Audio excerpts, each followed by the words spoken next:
So I'm going to tease you for another couple of minutes as the prelude to what it is we're actually announcing. But what we're actually announcing is pretty good.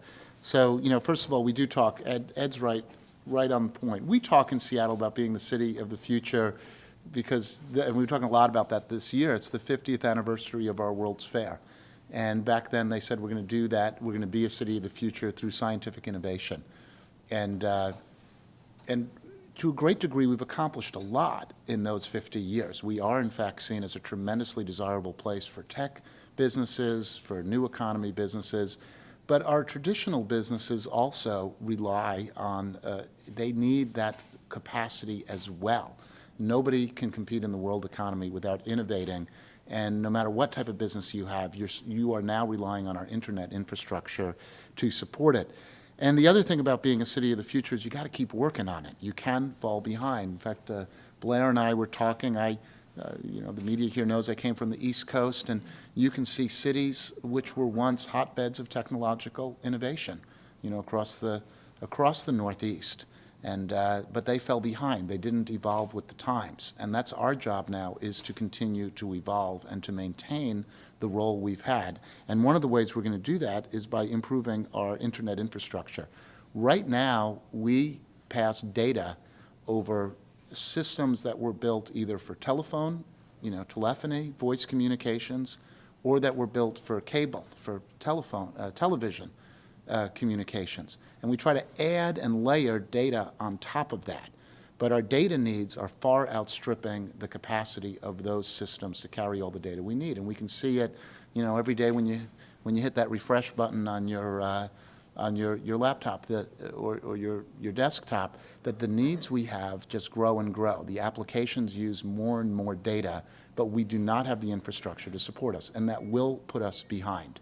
So what we have committed ourselves to since I took office is, how do we build an infrastructure that's built for data first, and that has the capacity to hold dramatic expansion in the amount and the quality of the data that passes over that network. Because what we know is that the cable and television companies are not going to upgrade their infrastructure. It works just fine for their primary business, and they do not have the financial wherewithal or the capacity to expand it. So we've looked at, since taking office, we have looked at several different ways of doing this. We looked at, could we do it ourselves? Could we build as a municipal broadband network throughout the city, just build it ourselves? And it's technologically feasible for us to do so, very expensive. It would be a very big capital lift for the city, and perhaps a worthwhile one because of the economic benefits, but one that would require might even be beyond our debt capacity to do ourselves. It would require a very significant political and capital lift internally to do that ourselves.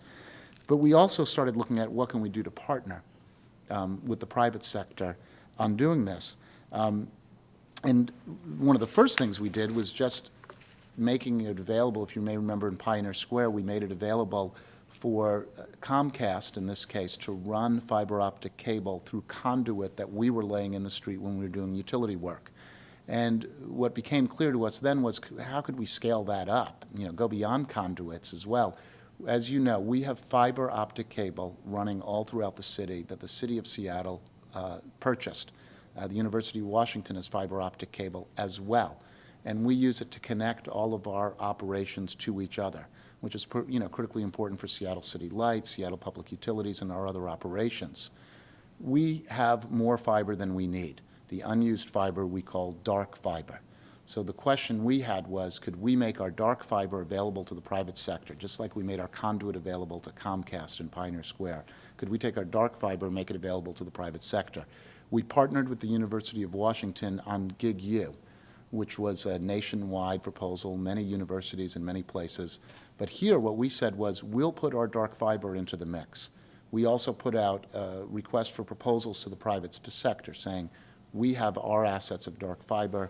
Does somebody want to come forward and talk about investing and bringing a fiber optic to the premise system in Seattle? And what we're here today to announce is that we have a response to that request for proposal from a company, an outfit called Gigabit Squared. And we had some criteria in that proposal. One was, I mentioned, using dark fiber as a backbone for bringing fiber broadband. We also, the other criteria was that it had to be an open architecture, that once the system is built, anyone else could use it. Other applications could use that data network as well. And we received 10 responses. Again, we're working with 4 respondents met our criteria, our initial criteria, but by far the most promising one is Gigabit Squared. And Gigabit Squared plan is to lease the city's dark fiber as a backbone for a demonstration project designed to begin rolling out the next generation of broadband internet service. They're going to have 3 methods of delivering new broadband services. One, they're going to lay fiber directly to the home or business, directly to the premise, in 12 demonstration neighborhoods, and those demonstration neighborhoods are included on that map. And one of the beauties of fiber optic cable, since we already have a network, those networks will of course be connected to each other by our network of dark fiber. So neighborhoods don't have to be geographically next to each other to be connected.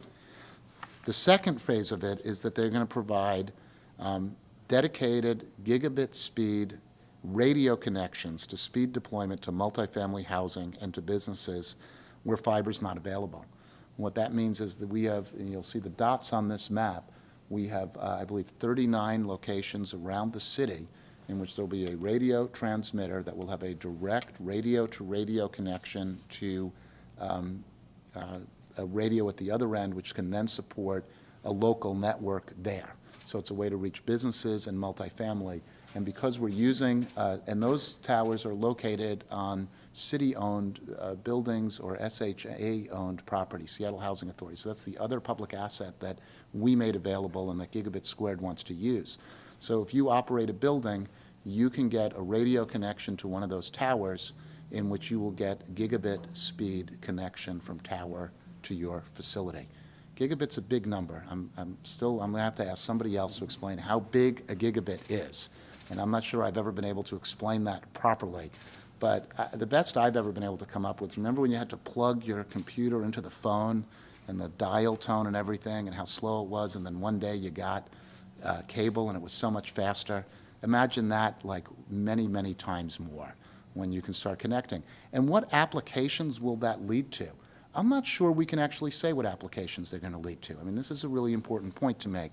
When McCaw Cellular decided to say that we're going to give you a phone that will reach you wherever you are, I don't know that anybody imagined that one day, you'd have everything you have on your phone. The applications begin to, it's the innovation of our people and the needs of our people drive the applications that might arrive. And now you have all sorts of things on your phone that you could never have imagined, information you'd never imagined at your fingertips. So what applications would we see ride a gigabit of speed to homes or businesses through the fiber optic network or through this radio-to-radio connection was the initial deployment?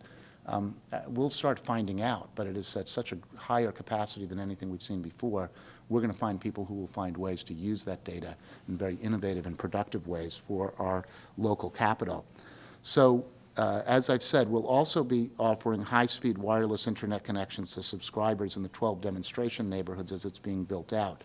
Now, their plan is to start in 12 demonstration neighborhoods. So what we are doing is we will be entering into a memorandum of understanding with Gigabit Squared to lease our dark fiber in those 12 demonstration neighborhoods, as well as to provide the opportunity for the radio connections as well. And there is no city money going into this project. There's no risk to taxpayers in this.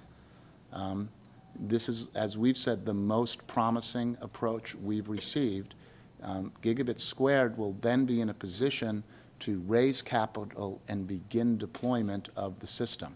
And they can talk more about how they will, the pace of deployment and their expectations for how quick they can begin rolling out service. But again, we anticipate that we will have the opportunity now with Gigabit Squared to begin rolling out service in the near future to homes and businesses throughout the city of Seattle.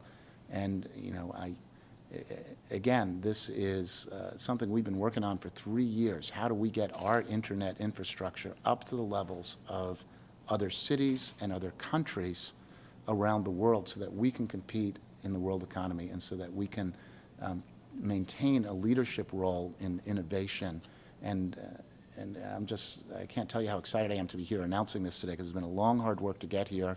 I want to call out our team at Department of Information Technology, Aaron Devoto, Stan Wu, have been working long and hard on this. My staff has been working long and hard on this. We're really excited that we have the partnership with the University of Washington around this as well. One of the demonstration projects will be in the university district.